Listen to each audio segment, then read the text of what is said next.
The next argument that I want to discuss deals with Dean's confusion about the differences between someone in a permanent vegetative state and someone who is brain dead. Here's the clip I'm referencing for context. Ask yourself if you value clinically brain dead people.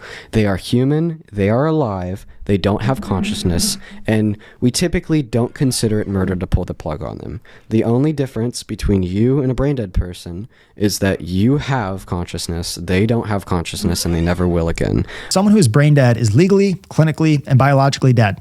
Furthermore, they are dead not because they will never be conscious in the future, but because they have lost organic unity. That is, there has been an irreversible breakdown of the whole organism's integrated functioning.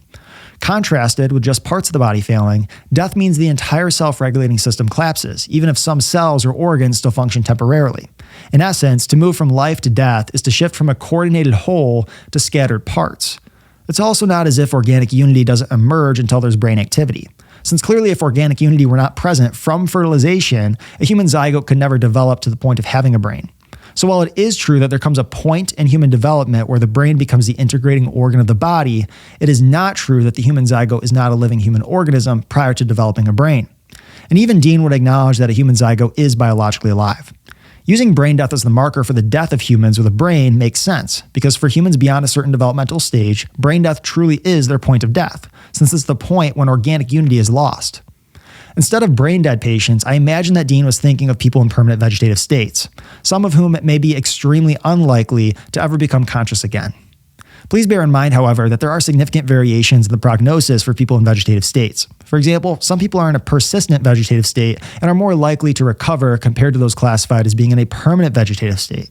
I mention this because it's important not to paint with an overly broad brush when discussing these cases, which can vary significantly. Dean's main point seems to be that if it's considered morally licit to stop providing disproportionate medical care to a patient in a permanent vegetative state, resulting in their predictable death, that somehow suggests that what really matters to us morally is consciousness itself.